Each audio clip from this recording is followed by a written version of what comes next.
ఇప్పుడే మీ దగ్గరలో ఉన్న కేఎస్ బేకర్ స్టోర్స్కి వెళ్ళి న్యూ ఇయర్ కేక్స్ని ఆర్డర్ చేయండి. Because it's not a happy new year, it's a happy new year. ఒకరేమో ప్రత్యేక హోదా వద్దన్నారు, ప్యాకేజీ ముద్దన్నారు.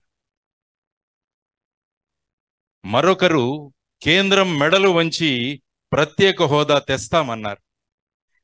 ఇంకొకరు తలలు తెగిలి పడిపోయినా పర్వాలేదు కానీ హం లడేంగే అన్నారు. హోదా రాలేదు, ప్యాకేజీ రాలేదు, మెడలు వంగలేదు, తలలు తెగి పడింది లేదు. మనకు మిగిలింది నిరుద్యోగం. మన రాష్ట్రానికి మిగిలింది నిరుద్యోగం. ఇక్కడ చదువుకున్న పిల్లలు హైదరాబాద్కి, బెంగళూరుకి ఇటు వెళ్ళిపోతుంటే దాని గురించి ఎవరూ మాట్లాడలేదు. 3 సార్లు మనకు అద్భుతమైన అవకాశం వచ్చింది.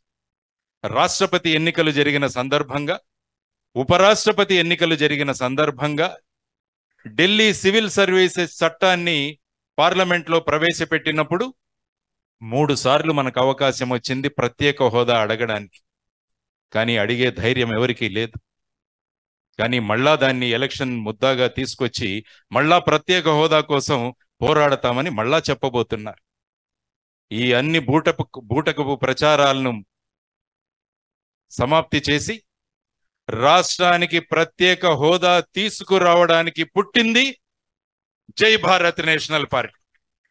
ప్రత్యేక హోదాను ఎలాగైనా తీసుకొస్తాం మేము, ఎవరికి తలలు వంచము, ఎవరికి సాష్టాంగ ప్రమాణాలు కూడా చేయమని మీ అందరి సమక్షంలో నేను తెలియజేస్తున్నా.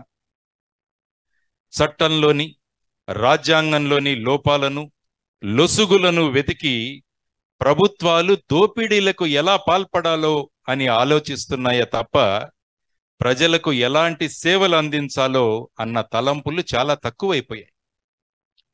వీరు వాళ్ళు తిన్నారు అంటున్నారు, వీరు వాళ్ళు తిన్నారు అంటున్నారు, వాళ్ళు వీరు కూడా తిన్నారని అంటున్నారు. వీరు వాళ్ళు తిన్నారంటున్నారు, వాళ్ళు వీరు కూడా తిన్నారని అంటున్నారు. వేరొకరు తిన్నారు అని బహిరంగంగా సభలో ప్రకటించి పర్వాలేదులే అని మద్దతిస్తున్నారు. ఎవరు తినలేని వ్యవస్థ ఎలా ఉంటుందో చూపించడానికి పుట్టిన పార్టీ జై భారత్ నేషనల్ పార్టీ. అవినీతిని అంతమొందించి ఎవరు 1 రూపాయి తినలేని ప్రభుత్వాలు ఎలా ఉంటాయో చూపించడానికి పుట్టింది జై భారత్ నేషనల్ పార్టీ. ఇది అందరూ గమనించాలి. మన దేశానికి 75 సంవత్సరాల కింద స్వేచ్ఛా స్వాతంత్రాలు లభించాయి. అవి ఎంతగా దుర్వినియోగం అయ్యాయంటే మనకు మనమే బందీలుగా మారిపోయాం. మనం బందీలుగా మారిపోయాం. మళ్ళీ మనం పూర్వంలాగా పరతంత్రంలోకి వెళ్ళిపోతున్నాం. పెత్తందారులను మార్చాం కానీ బానిసత్వం నడుస్తూనే ఉంది. పెత్తందారులను మారుస్తున్నాం కానీ బానిసత్వం నడుస్తూనే ఉంది.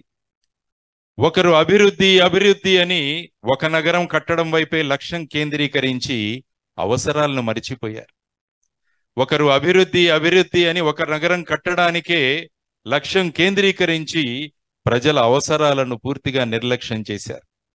ఇంకొకరు అవసరాలు అవసరాలు అని అభివృద్ధిని పక్కకు నెట్టారు.